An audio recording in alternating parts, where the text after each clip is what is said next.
Nosotros hemos estado viendo lo que hace el Espíritu Santo en la vida de Cristo. Vimos la obra del Espíritu Santo o cómo fue profetizado que Cristo iba a recibir el Espíritu Santo.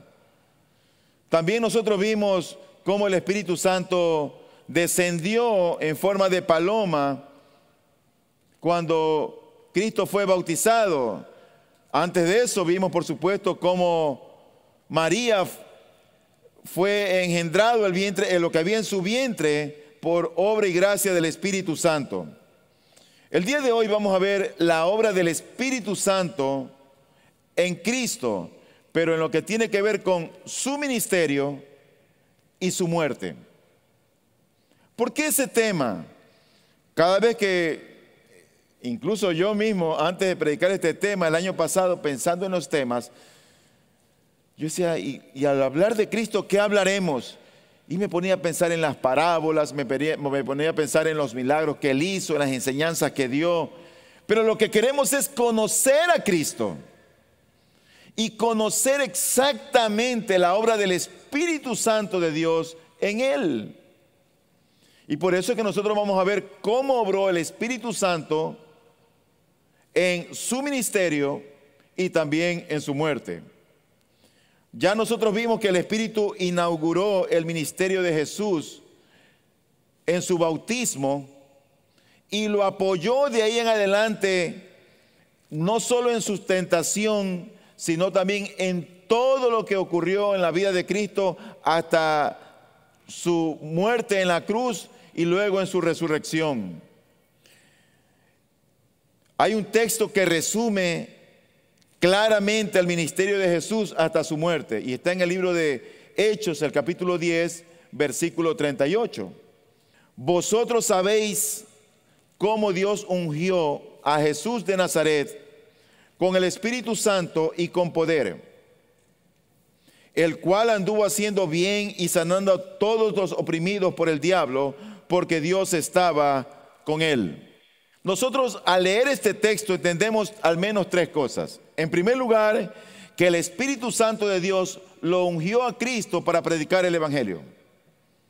En segundo lugar, el Espíritu le dio poder para realizar milagros. Y en tercer lugar, el Espíritu también lo sostuvo emocionalmente. Dice el texto, vosotros sabéis cómo Dios ungió a Jesús de Nazaret. Y lo ungió con el Espíritu Santo y anduvo haciendo bien, sanando a todos los oprimidos, porque Dios estaba con él. Vamos a ver entonces nuestro primer punto, que es cómo el Espíritu de Dios le permitió, lo capacitó, lo ungió para predicar el Evangelio. En Mateo capítulo 12, versículo número 18, dice la Biblia: mirad mi siervo a quien he escogido, mi amado en quien se agrada mi alma.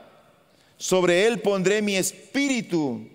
Y oiga esto, y a las naciones proclamará justicia. A las naciones proclamará justicia. Esto es una profecía que ya fue dicha anteriormente en el libro de Isaías, en el capítulo 42, versículo 1. No era algo que estaba ocurriendo ahí, era algo que ya había sido profetizado como 800 años antes. Y la profecía consistía en que el Padre estaba agradado con Cristo y pondría el Espíritu para proclamar a las naciones su justicia. En Lucas capítulo 4, versículo 14 al 19, una de las palabras que resalta ahí es la palabra proclamar, anunciar y leer. ¿Qué era lo que Cristo en su ministerio proclamó, leyó, enseñó? Las buenas nuevas de salvación, su evangelio, algo que era desconocido para la gente. La gente tiene ahora un manual para conducirse en la vida. Es el manual de la experiencia, el manual de la tradición familiar, de la tradición humana. Él vino con otro manual, el manual del cielo. Y él dijo, así hay que conducirse en la vida. Por eso anunció algo diferente, el evangelio de Cristo. Si nosotros tenemos que conducirnos en esta vida, va a ser conforme al Evangelio de Jesucristo. Si queremos que la gente se salve, tenemos que proclamarles y anunciarles el Evangelio de Jesucristo. Dice Lucas capítulo 4, 14 al 19, Jesús regresó a Galilea en el poder del Espíritu y las nuevas acerca de él se divulgaron por toda aquella comarca. Y enseñaba en sus sinagogas, siendo alabado por todos. Llegó a Nazaret, donde se había criado, y según su costumbre entró en la sinagoga del día de reposo, y se levantó a leer. Le dieron el libro del profeta Isaías, y abriendo el libro halló el lugar donde estaba escrito: el Espíritu del Señor está sobre mí, porque me ha ungido para anunciar el evangelio a los pobres. Me ha enviado para proclamar libertad a los cautivos y la recuperación de la vista a los ciegos, para poner en libertad a los oprimidos. 19, para proclamar el año favorable del Señor, para proclamar.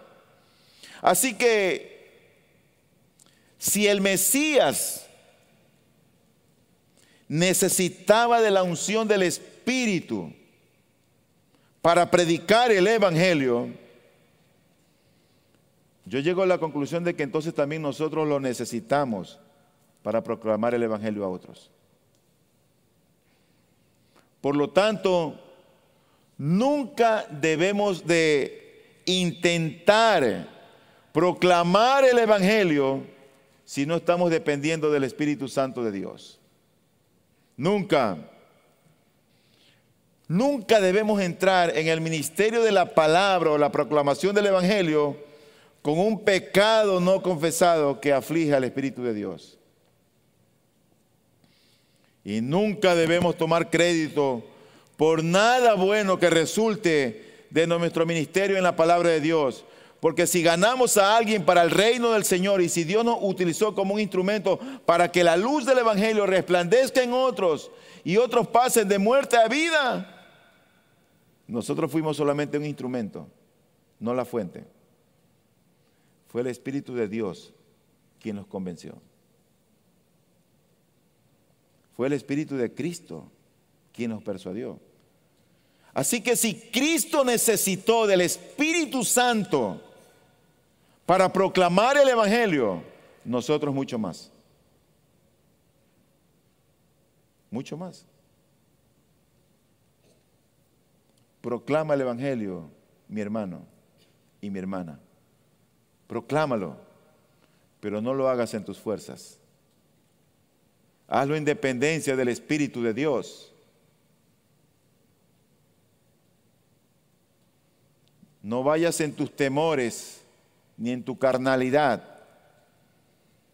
Ve en dependencia del Espíritu de Dios.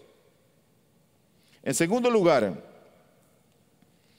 el Espíritu Santo a Cristo Jesús le dio el poder para hacer milagros.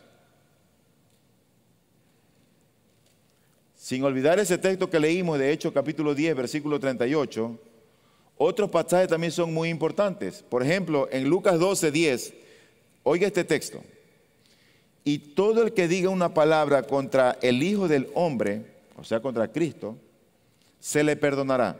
Pero al que blasfeme contra el Espíritu Santo, no se le perdonará. Este texto guarda una relación con Mateo capítulo 12, del 28 al 32, que dice lo siguiente. Dice, hablando Cristo, dice él: pero si yo expulso los demonios por el Espíritu de Dios, entonces el reino de Dios ha llegado a vosotros.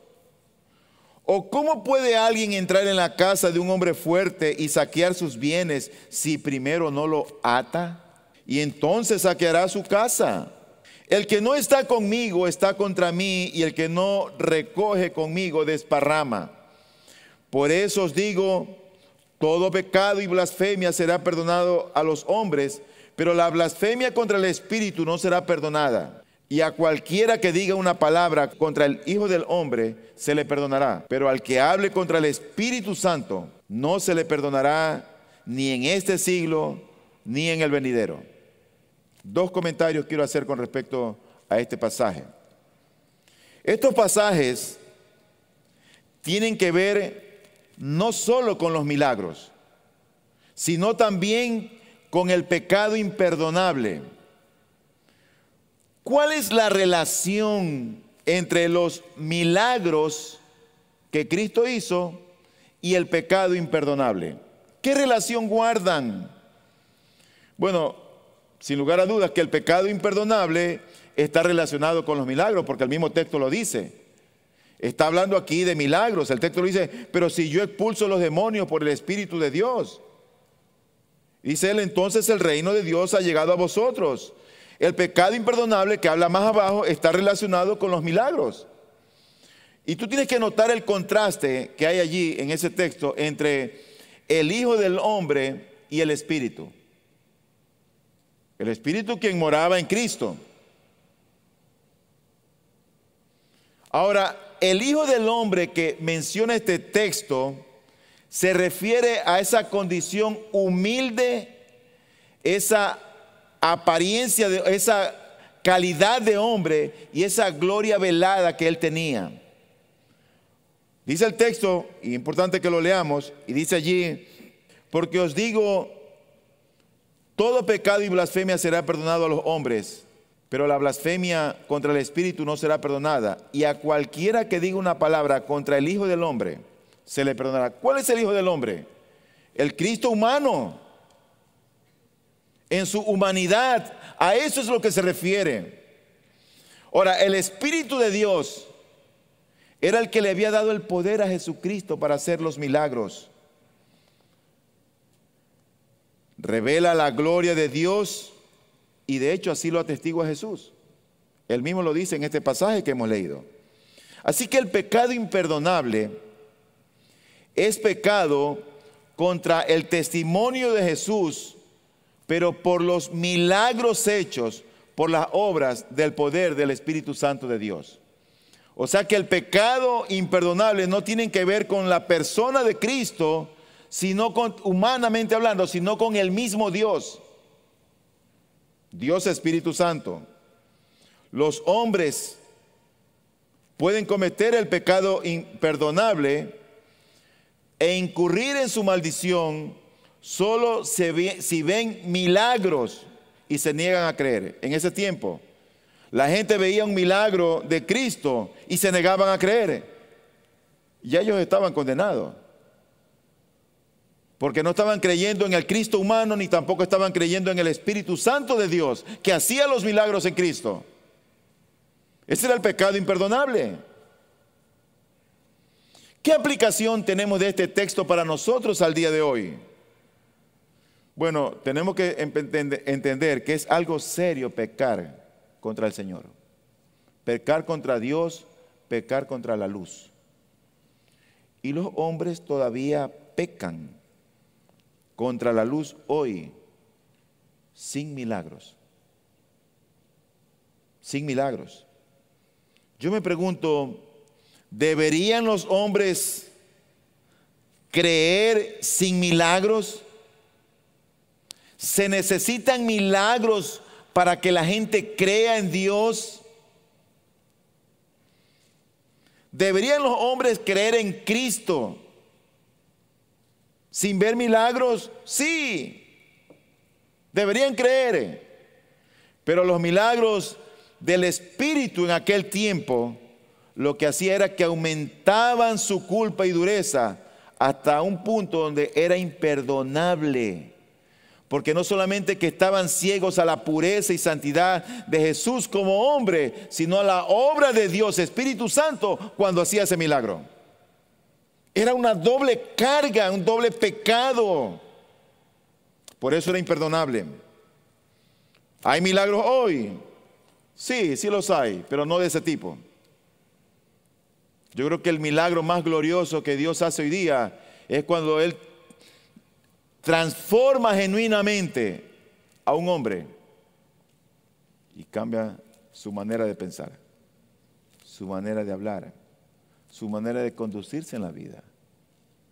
Y tú ves al que antes era así o asá y ya lo ves otra persona. Ese es un milagro. Jesús haciendo milagros por el Espíritu, no niega que Él sea Dios. No lo niega. Entonces la pregunta sería esta: ¿el hecho de que Jesús hizo milagros por el Espíritu significa que no prueban que Él era Dios? Porque, no es que el Espíritu de Dios estaba en Él. Era un hombre, pero Él era el Dios hecho hombre, acuérdate. Así que hay algunas personas que dicen así, pero otros también hacen milagros por el Espíritu. Y eso no significa que ellos sean Dios. ¿Y por qué Jesús haciendo milagros vamos a pensar que Él es Dios? Si hay otros que también hacen milagros por el Espíritu. Pero por el contrario, estos milagros que hizo Cristo prueban que Él era Dios. Porque aunque otros hacen milagros por el poder del Espíritu, hasta que Cristo vino, nadie los había hecho como Él los hizo. Y todos los que hicieron milagros después de Él fueron por la autoridad que les dio para que hagan los milagros que tenían que hacer. Dios sigue siendo soberano. Así que lo que Él hace y la manera en que lo hace, por el poder del Espíritu, muestra que Él es Dios. Tú lees la Biblia milagro tras milagro, la manera como los hizo, la forma como los hizo, muestran que Él es Dios. Así que tú ves que Él usa la espada del Espíritu, que es la palabra, de una manera como nadie más lo hizo en este mundo, porque Él era Dios. Por ejemplo, en el libro de Mateo, en el capítulo 14, y a la cuarta vigilia de la noche Jesús vino a ellos andando sobre el mar. Y los discípulos, viéndolo andar sobre el mar, se turbaron y decían: es un fantasma. Y de miedo se pusieron a gritar. Pero claro, ¿quién no va a asustarse ver que alguien está caminando sobre las aguas, sobre el mar, y que no se hunde? ¡Un fantasma! Y ellos ni sabían quién era, hasta que él se acercó: no temáis, soy yo. Y cuando entró en la barca, hubo bonanza. Y dice el versículo 33, entonces los que estaban en la barca le adoraron, diciendo: en verdad eres Hijo de Dios. Los milagros que Él hizo prueban y testifican que Jesucristo es Dios.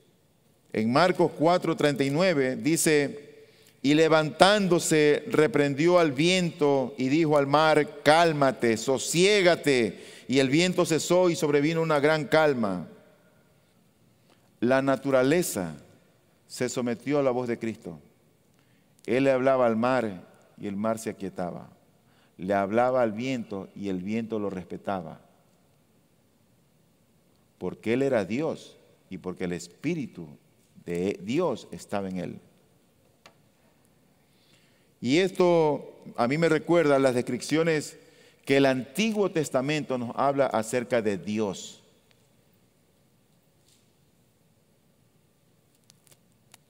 Porque si Él no fuera Dios, no hubiera hecho lo que Él hizo. Y miren lo que dice la Biblia de Dios. Salmos 65, 7 y 8. Dice: el que colma el rugido de los mares, el estruendo de las olas y el tumulto de los pueblos.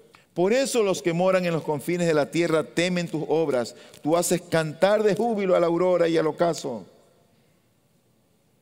Dios. Viene Cristo y aparece y hace lo mismo. Salmo 77, 19 y 20.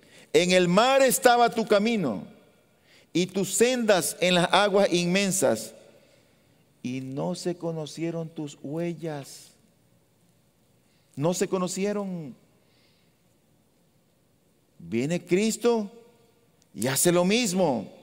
Así que la singularidad de lo que Cristo hace, controlar la creación y la forma en que lo hace, hablando con autoridad, presentan a Jesús como Dios el Hijo.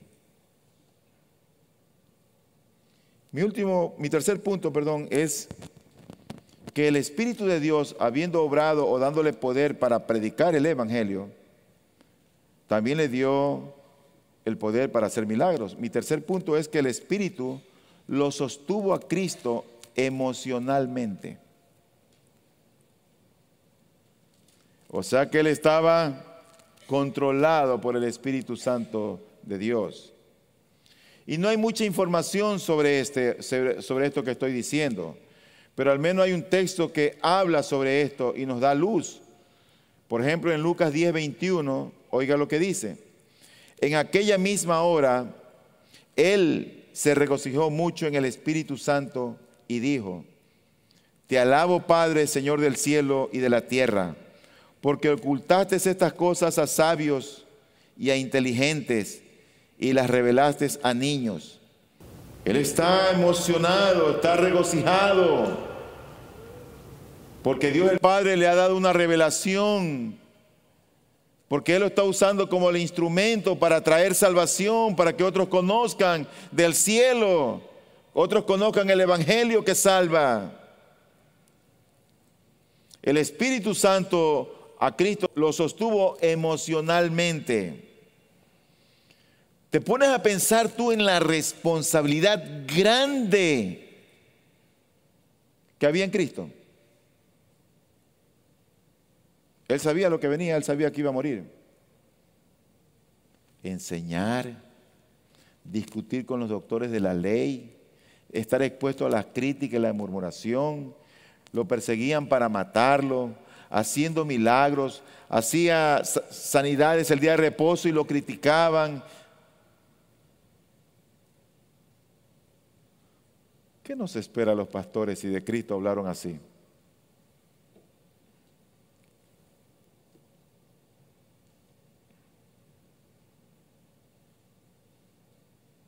No podría yo quejarme.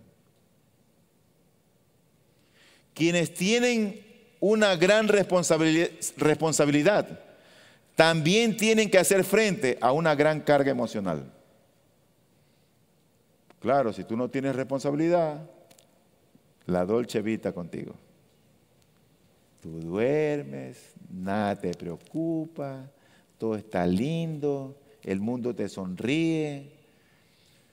Pero cuando alguien tiene una mayor responsabilidad en esta vida, tiene mayor presión y tiene una mayor carga emocional. Ahora, Jesús soportó una gran carga emocional, una gran presión, pero fue sostenido por el Espíritu Santo. Nuestro pecado a menudo aumenta nuestras cargas emocionales. Uno tiene que trabajar, tiene que velar con los hijos, con la madre, con el papá, con los hermanos, con los problemáticos, con los que dividen, con muchas cosas. Si no fuera por el Espíritu Santo de Dios, ¿dónde estuviéramos? ¿Dónde estuvieras tú? ¿Dónde estuvieras?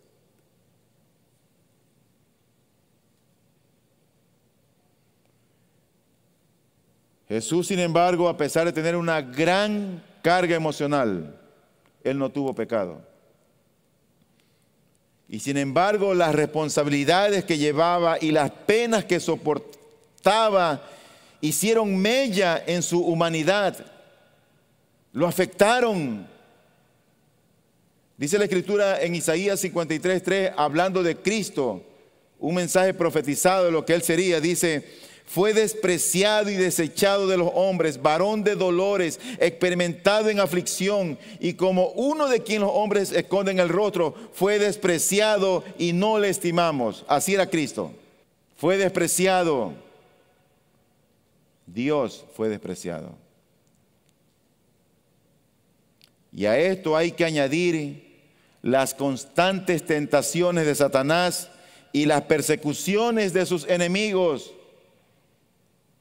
Yo creo que solamente podemos imaginar qué cargas emocionales soportó Jesús, porque la Biblia no lo describe con claridad. Uno ve lo que ocurre y uno se imagina esas cosas. Y eso lo hizo por ti y por mí. Por eso sufrió y aguantó tanto. Pero para los creyentes de aquel entonces, para nosotros el día de hoy, Jesucristo poseía el espíritu de sabiduría para saberse conducir frente a las cargas emocionales. Isaías 11:2 dice la Biblia, profetizando de Cristo: y reposará sobre él el espíritu del Señor, espíritu de sabiduría y de inteligencia, espíritu de consejo y de poder, espíritu de conocimiento y de temor del Señor. Jesús habló del espíritu como el Paracletos, que significa consolador, consejero. Y el Espíritu Santo de Dios para nosotros debe ser alguien que nos consuele frente a las situaciones adversas de esta vida. Debe ser alguien quien nos aconseje cuando no sabemos qué hacer. Hay muchos textos que hablan de esto. Y Cristo habló de eso por experiencia personal. No hablaba, oye, es que a Juan yo me acuerdo. No, él hablaba por lo que él pasaba. Por eso él prometió el Espíritu Santo y les dijo: no se vayan hasta que venga el Espíritu Santo sobre vosotros. Y me seréis testigos en Jerusalén, en Judea, en Samaria y hasta lo último de la tierra, cuando venga el Espíritu Santo sobre vosotros con poder. Y en esto a nosotros Él nos da ejemplo de cómo, mis hermanos, pedir a gritos constantemente y con confianza el ministerio del Espíritu en nosotros para llevar las cargas que Dios pone sobre nuestros hombros. No es fácil ser un padre de familia. No es fácil ser una madre. No es fácil ser un diácono. No es fácil ser un pastor. Si no tuviéramos el Espíritu Santo de Dios, ¿qué sería de nosotros? Él es nuestro consolador. Finalmente, el ministerio del Espíritu en su muerte, o la obra del Espíritu en la muerte de Cristo. Y en la Biblia solamente hay un texto que habla explícitamente del ministerio del Espíritu a Jesús en su muerte. Y ese texto está en Hebreos 9:14. Y dice allí: cuánto más la sangre de Cristo, el cual, por el Espíritu eterno, se ofreció a sí mismo sin mancha a Dios, purificará vuestras conciencias de obras muertas para servir al Dios vivo. Es importante que ahí subrayes y veas Espíritu eterno, la frase completa, y la otra que dice ofreció. Esas dos palabras son muy importantes. Y déjame hacer la referencia primeramente, según este pasaje, a la obra del Espíritu Santo en Cristo.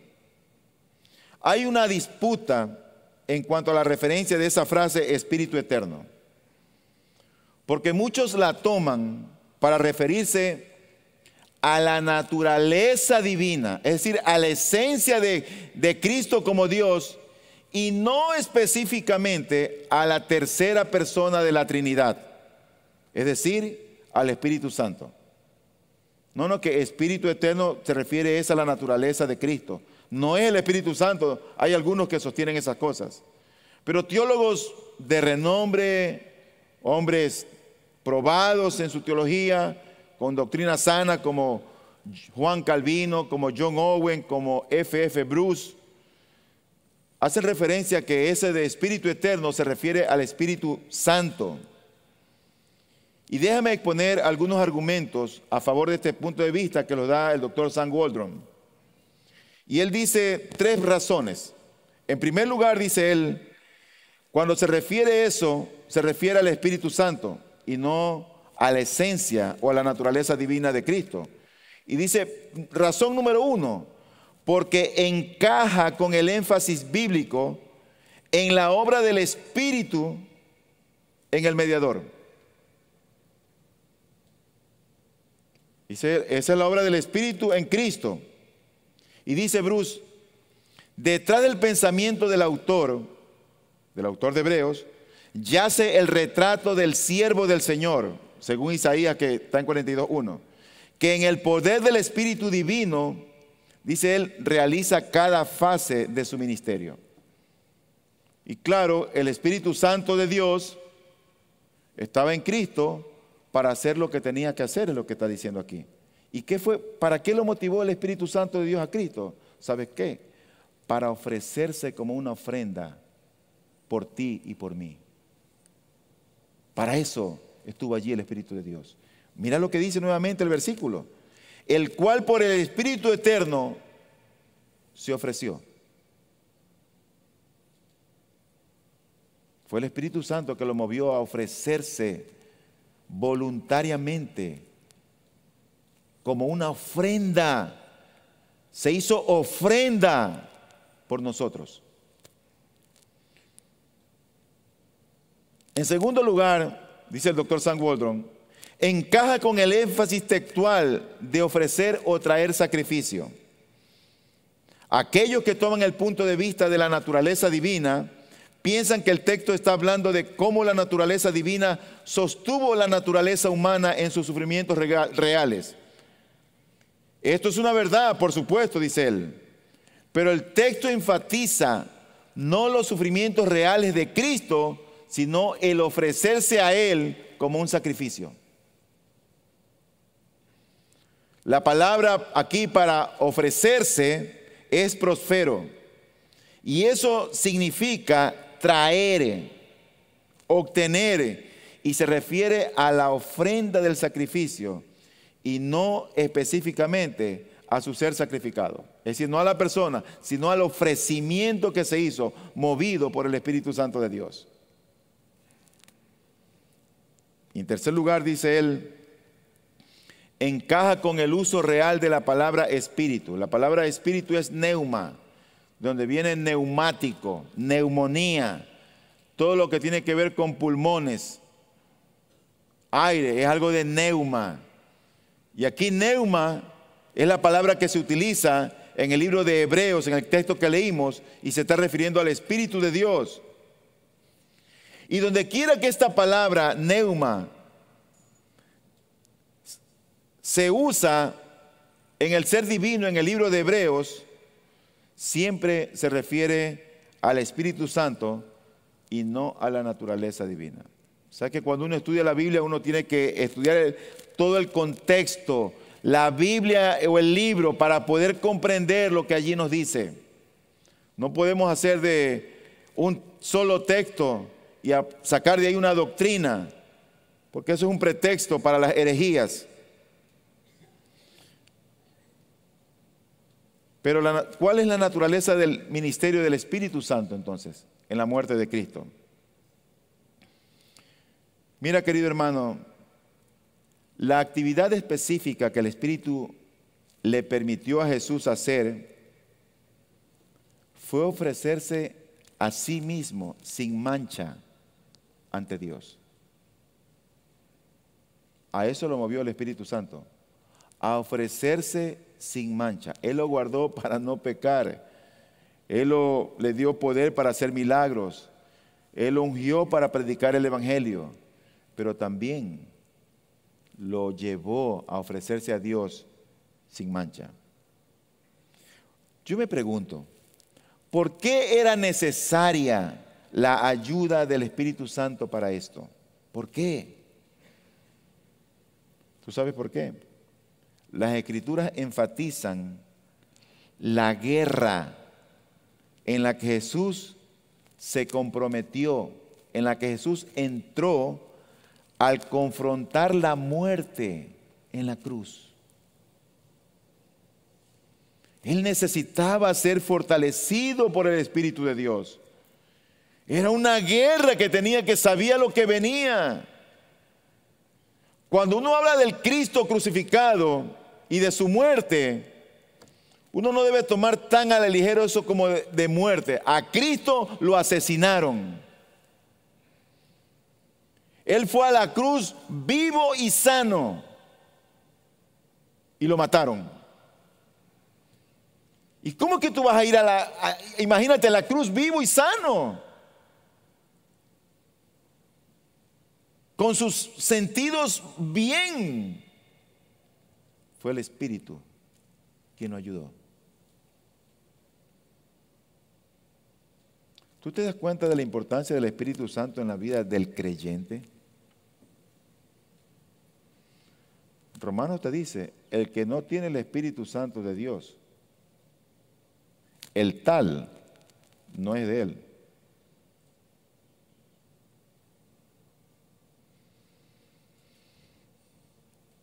Antes de ir a la muerte, era una lucha, una guerra que Cristo tenía. Muchos textos en la Biblia hablan de esa batalla, de la voluntad que había en Él. Y tú debes leer en la Biblia y date cuenta cuando Él va, todo empieza cuando Él va primeramente a orar al Getsemaní con los apóstoles. Él está buscando un lugar apartado, Él quiere estar solo, ya no quiere estar con la multitud, ya no está en asunto de milagros, se está preparando para la muerte. Es el inicio de la muerte en Él. La muerte estaba tocando la puerta de su alma, de su cuerpo. Él está algo tenso probablemente, pero el Espíritu lo sostenía. Dice la Biblia que su alma estaba afligida hasta la muerte. Y él empieza a orar y cuando ora eran grandes gotas de sangre que salían de su sudor. Yo me imagino la intensidad que hablaba con el Padre y para llegar a decirle, Señor, Padre, si quieres, pasa de mí este trago amargo, pasa de mí esta copa. Era una lucha que tenía. Pero el Espíritu lo sostuvo. Y lo sostuvo por ti y por mí. Nada más. Por eso lo sostuvo. Y fue por el Espíritu que Jesús abrazó la cruz, no retrocedió, no se horrorizó ante ella. Y fue como un ciervo al matadero, sabiendo lo que le esperaba. Puesto los ojos en Jesús, el autor y consumador de la fe, quien por el gozo puesto delante de él soportó la cruz, menospreciando la vergüenza, y se ha sentado a la diestra del trono de Dios. John Owen, de manera típica, desarrolla analíticamente lo que el Espíritu Santo hizo en él. Y dice él, en primer lugar, lo santificó, lo consagró, lo dedicó a Dios para hacer una ofrenda o sacrificio. En segundo lugar, dice él fue voluntariamente al jardín, que respondía a la llamada de llevar a la víctima a la puerta del tabernáculo según la ley. Y dice él en tercer lugar, en todo lo que siguió hasta el momento en que él entregó el Espíritu, dice Owen, se ofreció a Dios con los actos de la gracia del Espíritu Santo en él, que lo acompañaron hasta el final. ¡Qué gracia! ¡Qué bendición! ¡Qué gloriosa la vida de Cristo, mi Señor! ¿Sabes que Pablo entendió tan bien esto? Que Pablo llegó a decir, ¿qué me separará del amor de Dios en Cristo Jesús? ni muerte, ni hambre, ni peligro, ni espada, ni lo presente, ni lo porvenir. Nada me separará del amor de Dios en Cristo Jesús. Él entendía perfectamente esto.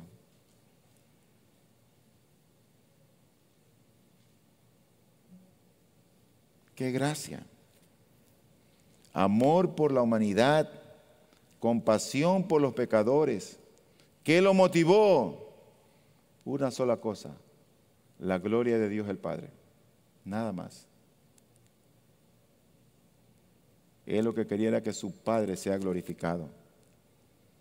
Su santa sumisión y obediencia a la voluntad de Dios, que ahora estaban en la cumbre, en la más alta de la vida ministerial de Cristo, de su vida, la gracia que estaba en su máximo esplendor, fue otra parte especial de su ofrenda ante su Padre. Dice Filipenses 2:8 que Él fue obediente hasta la muerte y muerte de cruz. Dice Hebreos 5:8, y aunque era hijo, aprendió obediencia por lo que padeció. Y a esto debemos de sumarle, por supuesto, la fe y la confianza que Cristo depositó en Dios su Padre y en sus promesas. Traigo unas palabras para concluir de John Owen. Y él dice lo siguiente: estos actos de gracia de Cristo fueron el medio por el cual en su muerte, que fue violenta, se ofreció voluntariamente como sacrificio por el pecado. Estas fueron las cosas que en la dignidad de su persona se hicieron eficaces y victoriosas. Y sin ellas su muerte no habría sido una ofrenda. Ahora todas estas cosas, siendo obradas en la naturaleza humana de Cristo por el Espíritu Santo, se ofrece a sí mismo a Dios por medio del Espíritu eterno. Qué glorioso es conocer cómo obró el Espíritu Santo en nuestro amado Señor y Salvador. Lloro a Dios que en verdad el fuego del Espíritu en el creyente se avive, nos despierte, nos guíe y nos lleve a ser un instrumento para extender el reino de Dios, no para disminuirlo, para extenderlo. No vamos a poderlo disminuir tampoco. No lo vamos a poder hacer, porque la iglesia es de Cristo. Él la fundó, Él es el dueño. Oramos que Dios bendiga su palabra en nuestros corazones y que cuando tú te dispongas a predicar el Evangelio, cuando te dispongas a hablar de Cristo, lo hagas en dependencia de Él.